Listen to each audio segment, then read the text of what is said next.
Every legend starts with a spark, but this one started with a middle finger. Imagine Italy in the early 60s.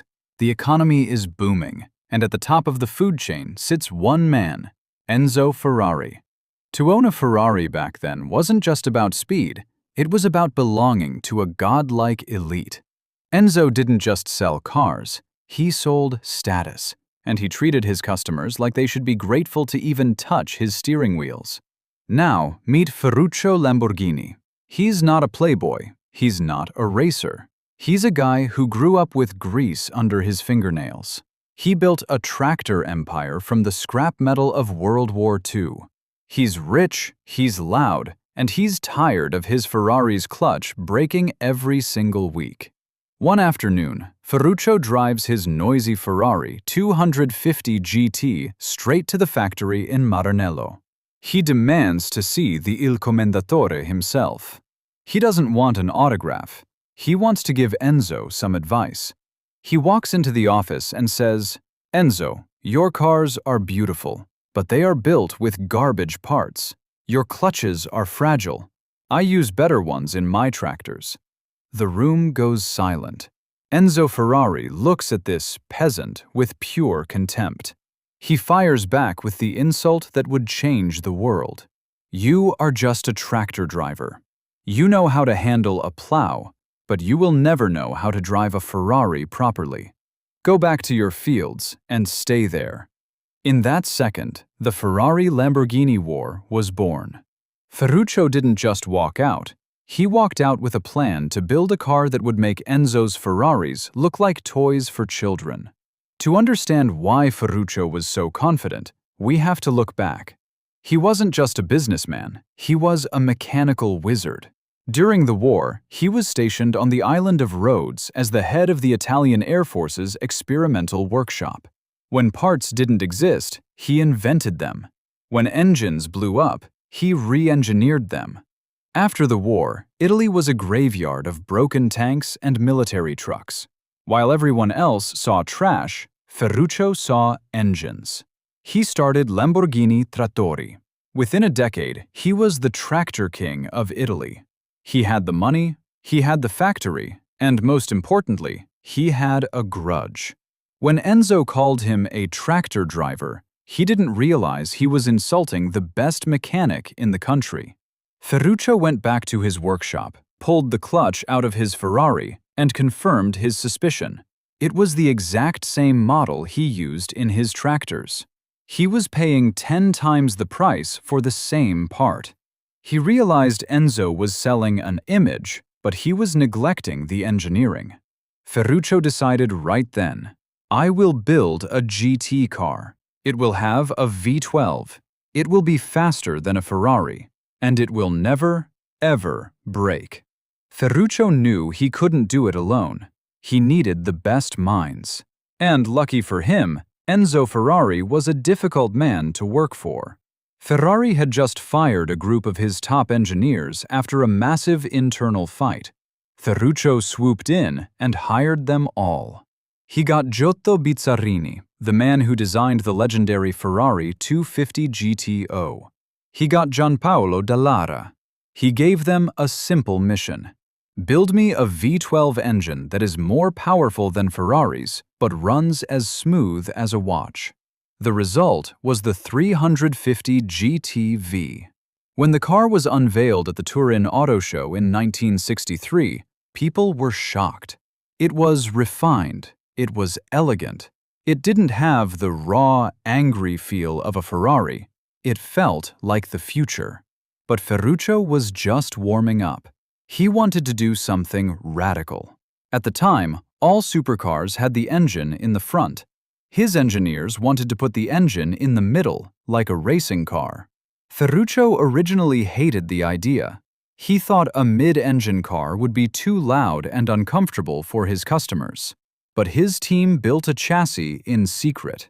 When Ferruccio saw it, he knew it was the one. That chassis became the Miura. The Miura wasn't just a car, it was an explosion. With its eyelash headlights and a V12 sitting right behind the driver's head, it looked like nothing else on Earth. It was the moment Lamborghini stopped being a tractor company and became a legend. Suddenly, celebrities, rock stars, and kings weren't lining up at Ferrari anymore. They were coming to Sant'Agata. But the journey wasn't all champagne and speed. In the early 70s, the world changed. The oil crisis hit. Suddenly owning a car that consumed a gallon of gas every 5 miles was seen as a crime. Lamborghini's tractor business took a massive hit when a huge order from Bolivia was canceled after a coup. Ferruccio was a proud man. He didn't want to see his empire crumble. In 1974, he sold his remaining shares in the car company and retired to a vineyard. The man who challenged Enzo Ferrari was gone, but his spirit was trapped in the metal. The company went through a dark period of bankruptcy and different owners. But then came the 80s. This was the era of excess, and Lamborghini had the perfect weapon, the Countach. If the Miura was beautiful, the Countach was insane. It had scissor doors that opened to the sky. It had wings, vents, and a shape that looked like a spaceship from a bad sci-fi movie. It was the poster on every child's wall in the 1980s. It defined the Lamborghini identity, being louder, wilder, and more aggressive than anyone else. While Ferrari was focused on racing heritage and classic lines, Lamborghini was focused on pure, unadulterated shock value. This was the moment the two brands truly split into two different philosophies. Ferrari was for the purists, Lamborghini was for the rebels. By the 90s, Lamborghini was a mess.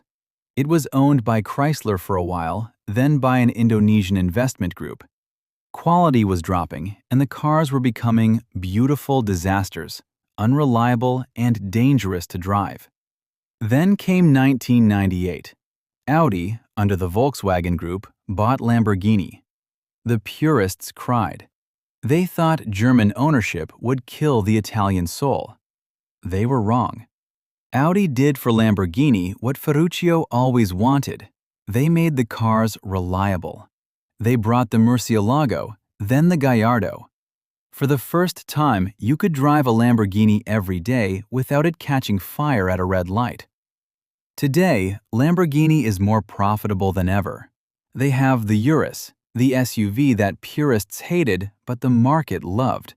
They have the Revuelto, a hybrid V12 that produces over 1,000 horsepower. But even now, with all the German technology and carbon fiber, the DNA is still there. Every time a Lamborghini owner revs that engine, they are echoing the roar of a tractor farmer who was told he wasn't good enough.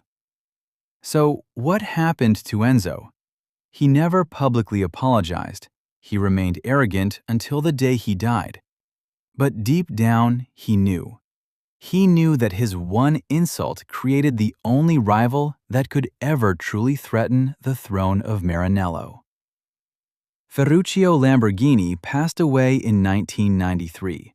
He didn't spend his final years thinking about lap times or racing trophies. He spent them making wine on his estate. Legend says he even had a secret collection of cars, and yes, it included a few Ferraris. The lesson here is simple. Greatness doesn't always come from a plan. Sometimes it comes from being told no. It comes from the desire to prove someone wrong. Next time someone tells you to stay in your lane or go back to your fields, remember Ferruccio, because the world doesn't belong to the people who follow the rules. It belongs to the tractor drivers who aren't afraid to build a dream out of spite. If you enjoyed this story of revenge and horsepower, don't forget to subscribe. We're deep diving into the most iconic brand wars in history every week. Which side are you on? Team Ferrari or Team Lamborghini? Let us know in the comments.